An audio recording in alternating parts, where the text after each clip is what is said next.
good morning. It's Friday morning. Welcome to another episode of the podcast. So,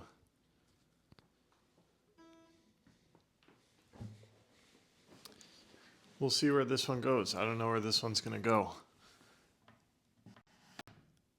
I've actually been channeling a lot of my expression into writing, which is, not really new considering, it's not really new, but all of a sudden I've been writing specifically like a letter every day. And I've been posting it on Substack. So make sure you subscribe there on Substack. There's a lot of energy going there. But for now, I do still think I'm going to continue the weekly podcast. I've been making tremendous progress on I Couldn't Say It to Your Face by Arthur Russell. And I was almost nailing a full cover last night, and I was going to post as a standalone video, but my hand was getting so weak doing these bar chords that I couldn't hold it together till the end of the song. So it's pretty early. My voice is not warmed up today, but we'll start this episode trying to complete a cover. There's this one middle section with these crazy bar chord switches that's been really tough, but seeing it come together has been super satisfying. It's been really cool to see my guitar progress. This year in particular, I've kind of been dabbling since I broke my foot in 2021. That's when I picked this up off Facebook Marketplace. But this year in particular, there's been a lot of passion around it. The singing has unlocked, the bar chords have unlocked, largely in part thanks to a friend of mine. We played guitar together and a lot of things opened for me. So it's been really cool to see that arc of progress amongst other arcs of progress that have been happening in my life. And then after this song, I'll share a bit about what I'm calling my Walden year, my year of simplification, eliminating excess, eliminating numbing patterns, coping patterns, simplifying my energy, unifying my energy. We'll get into that and we'll see what wants to come up. Let's try to play this song.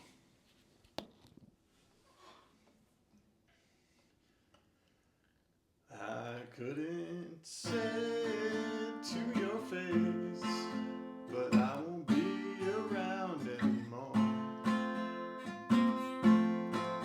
I couldn't say it to your face, but I won't be around anymore.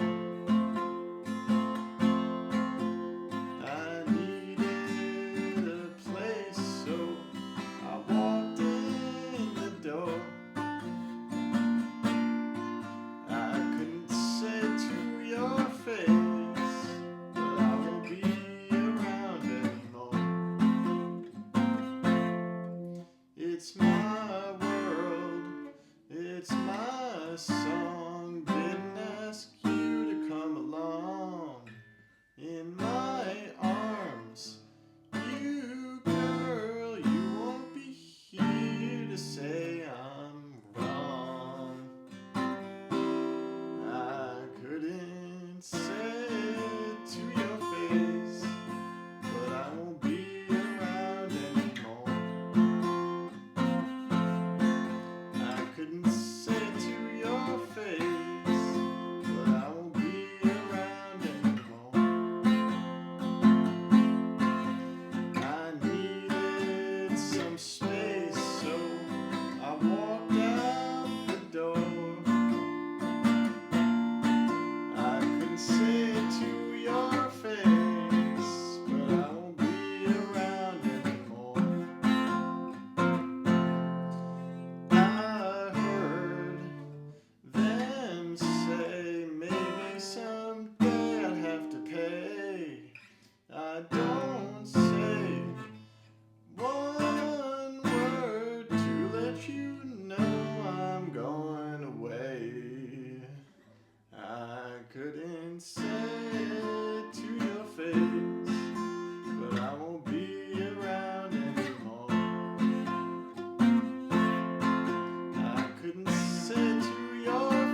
So not bad, yeah.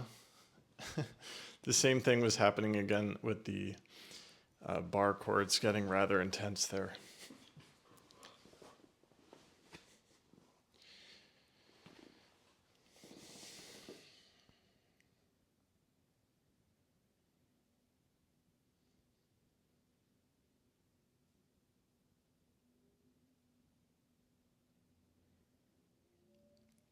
I'm pretty sure when I sing and play guitar, pretty sure my whole building could probably hear me. But that won't be for long. The lease is up in August, and I'm definitely moving. As part of my Walden year, I will be moving, downsizing. So, as a quick update on my Walden year, I actually made a vlog showing you guys like I didn't need the microphone anymore because I record my podcast like this with my phone and this little mic now. So that microphone fell away from my like desktop computer setup. And I think I remarked in that video like, it seems like that whole desktop computer setup is still rather complex. I wonder if that's going to go. And if you recall, this has been a slow transition that has been happening with the desktop computer setup in particular. That really started when I realized, like I don't need to edit my videos anymore, so I don't need Adobe Premiere Pro. And that was the whole reason I bought that computer. And then I had still felt kind of tied to it because of the product review videos that I do for a side hustle because I had that camera set up with the overhead shot. But then I've been starting to film those videos just on my phone too. And it's been actually way easier. And then all of a sudden I found myself starting to take down that computer setup, and I hit a little bit of a hiccup because when I tried to factory reset the Mac desktop computer that I have, it like went into this recovery mode, like it didn't work, and then my mouse wouldn't work, so I couldn't do anything. And so now I'm picking up a wired mouse on Facebook Marketplace tomorrow so I can try to fix the Mac Mini. And then, so because it's broken, I'm still hanging on to the monitor and the computer, but then I'm going to list those things for sale on Facebook. So yeah, I'm really minimizing and getting rid of a lot of stuff. And it's been super interesting to see. I've reflected this before, but it kind of feels like it's just happening. Like one by one. I think the upcoming move has something to do with it too. I'm like starting to look and pay attention. I guess it's also spring cleaning. And if I think back on this podcast, I feel like I've had past episodes where I'm going through similar seasons and cycles with like spring cleaning type of stuff. But it seems pretty it seems pretty extreme. I don't feel like it's extreme. It feels very natural, but like the way it's unfolding feels kind of extreme. Like you can see this pile of stuff right here that's all going to be left outside. Just all these random things. Like I just don't want to have to manage any stuff. I just want to really, um, yeah, each object in the apartment actually requires a little bit of energy and even time for maintenance and cleaning and organizing. And so I've really been interested in clearing all that away. This mirrors how simple my diet has become. The biggest one that I'm working with that I've reflected a lot about on Substack already. And I'm going to have to talk about the simplification of my expression because there's something going on here. But as I've been, so I'm no alcohol, no weed, no junk food. I almost slept last night. I think we're at about 5 days now. No binge eating either. I've put some guardrails into place on my food that I've shared on Substack. For example, I have to set a 5-minute timer before getting seconds. That's been very helpful. And I can't do any screens while I'm eating. That's been very helpful too. Um, where was I?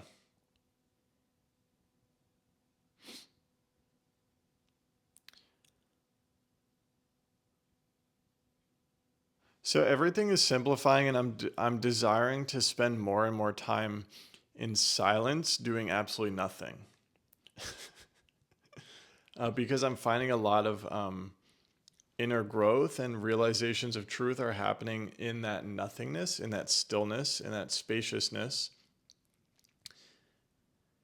And then what I'm noticing is in that spaciousness, okay, a lot of inner pain that I have been avoiding is arising, but when I get through that pain, when I just sit through it and be with it, I'm coming out with all these insights. And then I'm like channeling those insights into expression in multiple forms. And that's been really, really cool. And that actually follows my theory exactly, which is that when you consume less, you open up space for both inner work and creativity to emerge. That's exactly what I'm seeing. The so something that's kind of also happening is there's a pull to really simplify my digital world and my expression in my business. So I feel there's some complication in the way that I'm doing this expression stuff. One of them being is that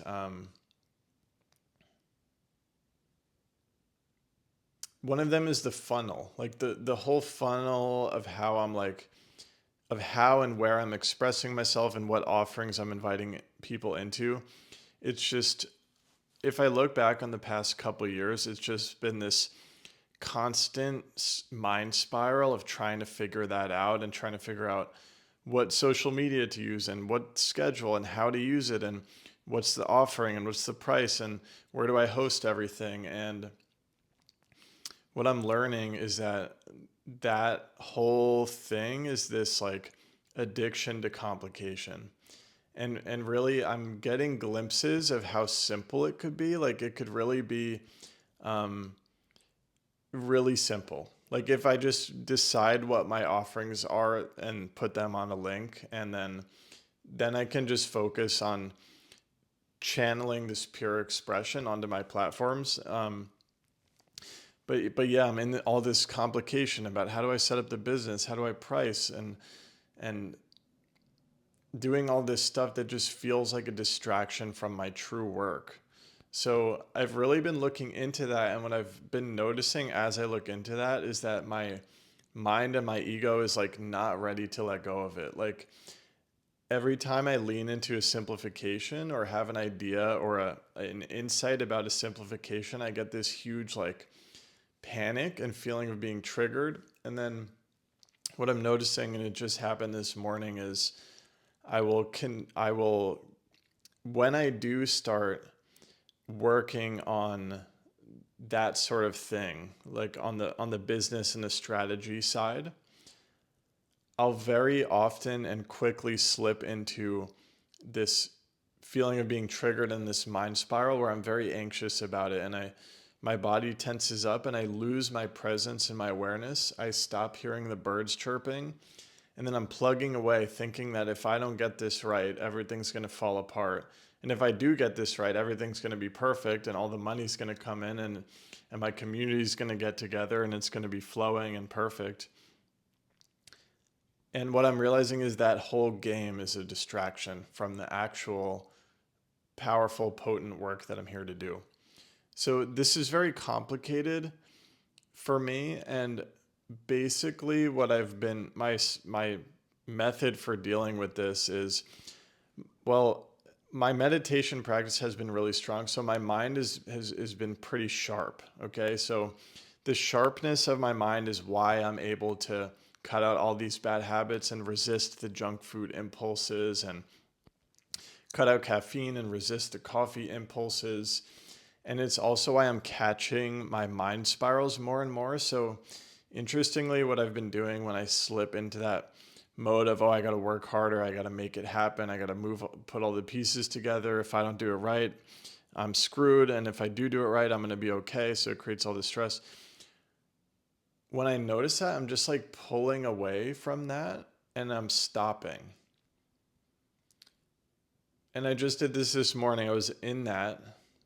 I was having such a peaceful morning, wrote this beautiful Substack letter. Then I had an idea, oh, like I could just put the free events that I do right in Substack. Like I don't need the whole layer of school that I've been doing.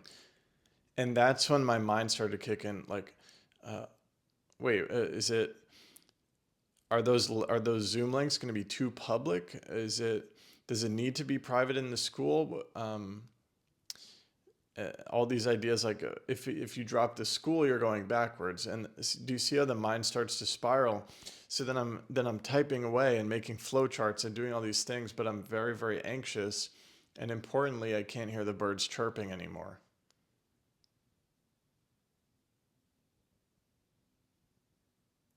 So I've been catching that as often as I can, and ceasing that work, that busy administrative, overly complicated, unnecessary work. I've been just stopping it. And this morning I went to a cafe and just sat it out. Actually, I kind of was still tweaking things, but I should have just sat in silence.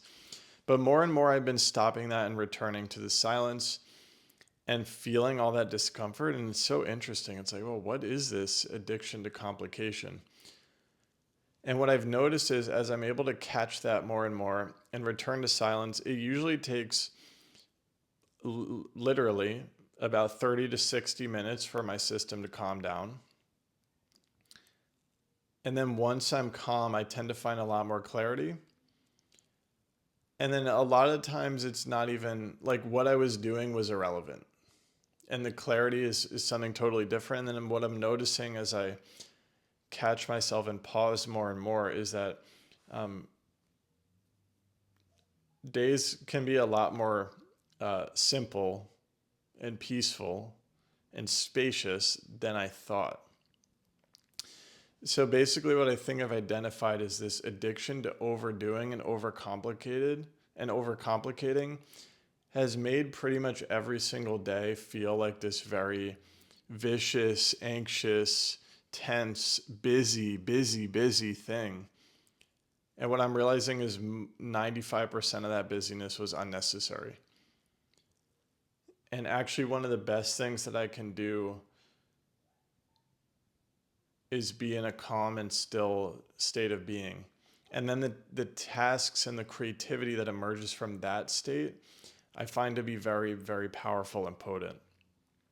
So this is a big unlearning for, I assume most, if not all of us who learned like, you got to work hard, you got to be busy, you got to make it happen, right? It's a complete unlearning of that. And that's why when the mind is being triggered, it's in a spiral of thinking it needs to get something done in order to be okay. That's why it's so hard to let go. A good parallel is like when you're in a turbo scroll on social media, you know that the best thing for you would be to put the phone down, but the hardest thing to do is put the phone down. It's the same thing when the mind is in an overworking spiral. It's actually a very similar addiction. So then you're filling your day with all this nonsense that your mind feels like it's doing something and it's getting somewhere, but really you're just turbo scrolling on social media, or you're metaphorically turbo scrolling by tweaking things around. In my case, in the website and the copy and the pricing, when none of that shit actually matters.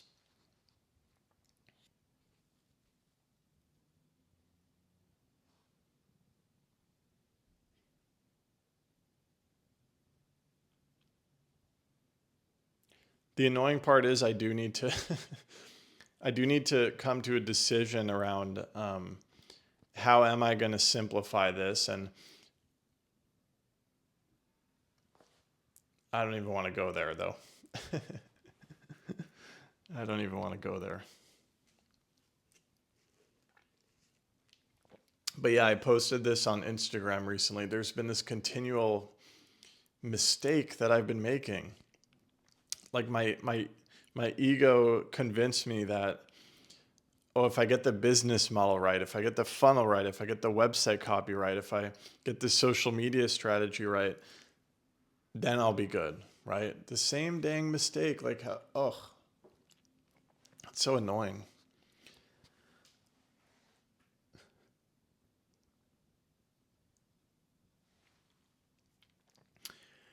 But so one of the subtle, like I told you how like the desktop computer, like it just suddenly appears in my mind. I'm like, huh, I don't think I need that. And then it's shedding and it's shedding. And along with each physical object, it's like a piece of my identity is shedding. It's like, oh, that computer and the monitor and the mic and the cameras, that represents the identity, the past identity of me that is now passing away, who was addicted to perfectionism and over editing and this sort of thing.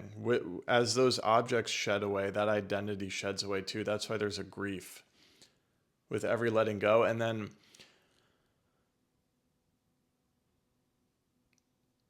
there's something happening with the social media. So I feel like school, the community platform, I'm being called to shed that one, which is scary because that one feels like this thing that's so businessy and it's going to make money, but it just feels like this excess layer.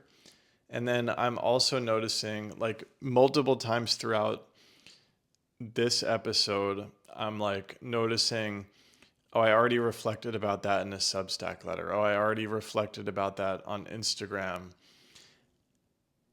That one I don't know if that's a problem, but there's this subtle curiosity about like, what if I just did writing on Substack? Or what if I just did a weekly podcast? And I got to say, right now, it would be leaning towards just writing the Substack because there's still this thing in my mind of like, all these social medias will pop in my mind, and there's this feeling that, oh, I got to post there, I got to post there, I got to post there. So then what I'm investigating is my expression being diluted? Is this still an addiction to overcomplication? And is there an identity to shed here? Right? There's tangibly this fear that if I let go of any one of these platforms, somehow everything is going to fall apart. So doesn't that seem very similar to the same fear that we're talking about, that addiction to overcomplication? Um, but there's this kind of glimmer of like, what if, what would it be like if I devoted more of my week to this stillness and presence, dropped this like chaotic addiction to multi-platform, and channeled a core expression through one stream like Substack or the podcast, or even just those two would be really powerful. But then, and I'm just thinking out loud here, then the thing is, I do sometimes really spontaneously want to share on IG or TikTok. I think the thing would be really tuning into my inner energetics and dropping the part of me that feels like I have to be on those platforms. I think that's something that can shed. Whereas it would be fine if it's a spontaneous emerging.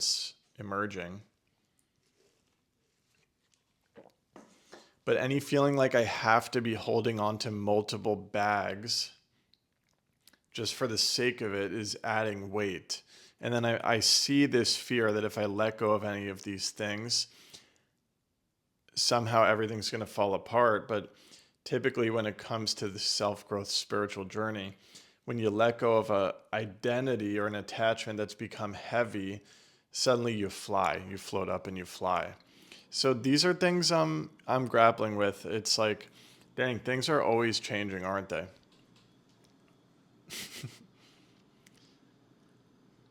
As I cycle through the years and the seasons and I see things just shedding over and over again, it's like, oh yes, let me remember. Let me remember that this is going to keep happening. I think that may make things a little bit easier. Or maybe not. Maybe this is it, guys. Like maybe this is it. Maybe this is the journey. Continual, like a continual shedding. Drop the idea of arrival. Just be in the free falling state of continual shedding with nothing to grab onto, just floating through the air. All right. So I'm doing two free things per week, the freedom call on Wednesday and the stillness session on Friday. I welcome you to join. I'm also, what I'm going to be leaning into is one-off sessions again. So spiritual chat, creative support, entrepreneurial support, personal journey support, all of those combined. A lot of times they're all combined in the work I do with people. I'm going to reopen that because it feels a bit simpler than what I've been doing. So that link is in the description if you ever want to book a session with me. There should also be a free consultation or free connection call link if you want to test the waters and have a chat first. That's all in the description, okay? So I'm resisting my mind's urge to over-explain or any of that about those offerings, and instead I'm just going to plaster them there, and you can take them or leave them.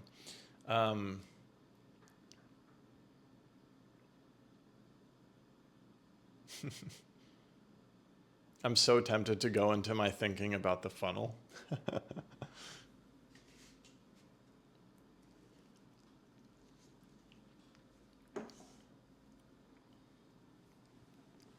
There's this desire to have a long-term, expensive mentorship offering, and that is something I'm like available to, and I've had clients do that with me, but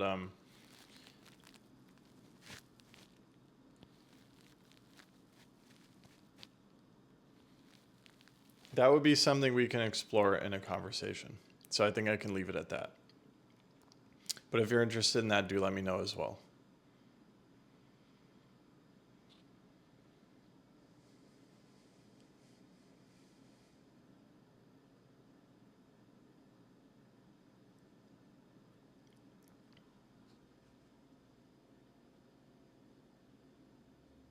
Stillness session is today. If I post this on time, it's at noon, so maybe I'll see you there. All right. Love you. See you next week.